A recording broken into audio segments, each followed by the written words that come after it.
안녕하세요. 크리스천 영상학교로 하는 심목사입니다.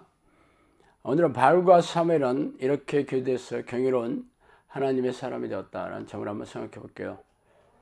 현대 시대는 성경이 완성된 시대이므로 말씀에 해박해야 한다고 침을 튀기며 말하는 목사들이 알지 못하는 영역이 있어요. 바로 성령이 내주하는 기도이죠. 기도란 하나님을 만나는 유일한 통로입니다. 그러므로 성령이 내주하는 기도의 습관을 들이지 못한 교인들이 성령의 능력으로 살아가려는 만무하고 천국에 들어갈 수도 없는 게 불보듯 하나입니다. 그러나 그 결과는 심판대 앞에 서봐야 확인이 되기 때문에 지금도 교회에서는 공수표를 낱말하고 있습니다. 그러나 영성학교는 아니에요. 바로 성령이 내주하는 기도 훈련을 하는 곳이기 때문입니다. 성령이 내주하는 상태는 예수님과 사도들처럼 기적과 이적으로 귀신을 쫓아내고 고질병을 고치고 삶의 지난한 문제를 해결해 주면서 영혼 권세의 도구로 살아야 하는 게 아주 중요하죠.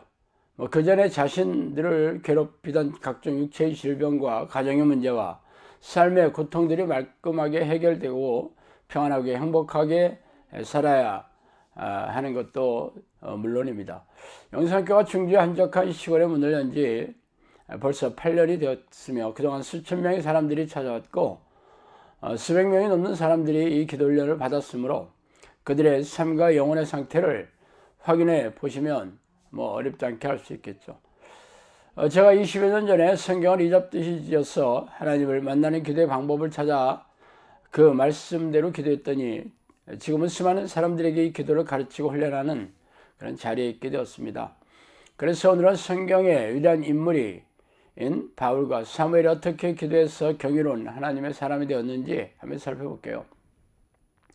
쉬지 말고 기도하라. 이것이 그리스도 예수 안에서 너희를 향하신 하나님의 뜻이니라. 데살로니가전서 5장 17절 18절이죠. 나는 너희를 위하여 기도하기를 쉬는 죄를 여호와 앞에 결단코 범하지 아니하고 선하고 어려운 길을 너에게 가르칠 것인즉. 사무엘상 12장 23절입니다. 쉬지 말고 기도하라는 바울의 말씀을 모르는 크리스천들은 없겠죠. 워낙 유명한 말씀이기 때문입니다. 그러나 쉬지 않고 기도하는 크리스천도 거의 없는 게 참 기이한 일이죠. 쉬지 않고 기도하라는 말씀은 그저 성경에 흔히 볼 수 있는 내용으로 열심히 기도하는 것이라고 힘들어하게 여기는 이들이 대부분입니다. 그러나 저는 30대 초반에 막대한 대출을 얻어 야심차게 시작한 사업이 폭망한 이후에 인생이 사정없이 떠나갔기에 하나님을 만나지 않으면 견딜 수 없는 절박한 상황이었어요. 그래서 이 말씀을 붙들고 기도하기 시작했습니다.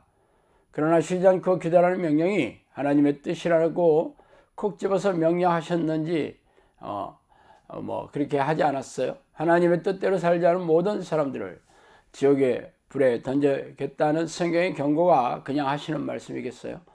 어쨌든 저는 쉬지 않고 기도하라는 말씀을 붙들고 기도하기 시작했고 그렇게 6, 7년을 기도했어도 크게 달라진 건 없었어요. 그래서 그때부터 하루 종일 틈만 나면 기도할 것을 결심했습니다. 아침과 밤에 집에서 집중적으로 기도하는 것은 물론이고 낮에도 장사하러 나갔어도 혼자 있을 때는 의뢰껏 하나님을 불렀습니다. 운전할 때나 산책할 때나 운동할 때 병원에서 진료를 기다릴 때나 버스나 기차로 여행할 때 등 혼자 있을 때는 어김없이 하나님을 불렀습니다. 이때 하나님을 부르는 기도를 주문처럼 기계적으로 하는 것에 그치면 안 됩니다. 많은 교인들이 기도를 마음을 실어서 전심으로 기도하는 내용에 집중해서 기도하지 않고 있죠. 입으로만 기도하는 것은 종교적인 기도 행위에 불과합니다. 하나님은 믿음을 보시며 보이고 기도하는지를 날카롭게 살펴보시죠. 그러므로 하나님을 부를 때는 하나님이 실제로 찾아오시는 광경을 마음에 상상하거나 하나님의 보좌 앞에 앉아서 기도하는 모습을 마음에 그리면서 기도해야 집중력이 배가 되겠죠.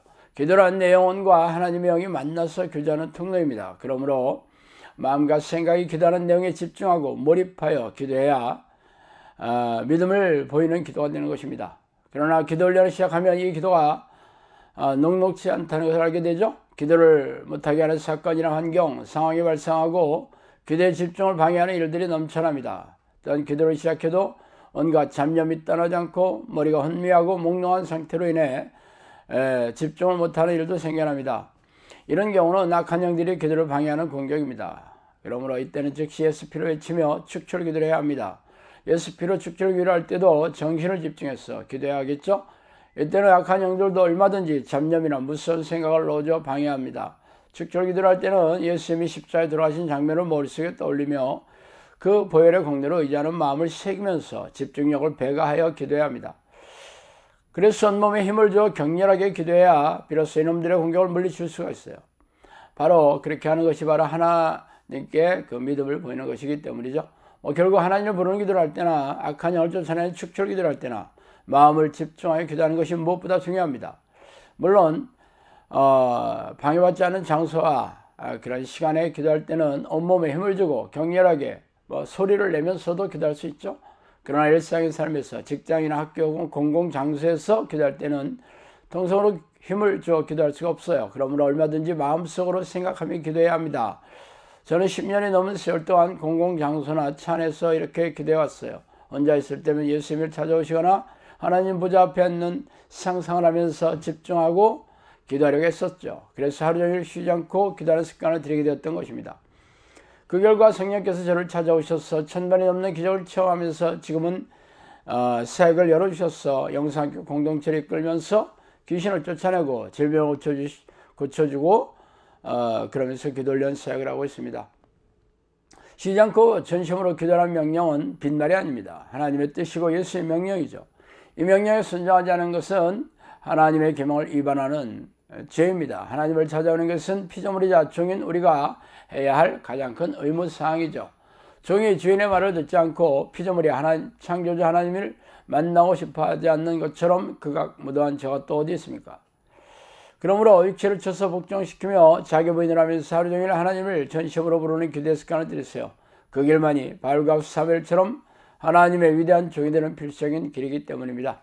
자, 오늘은 여기까지 하겠습니다. 감사합니다.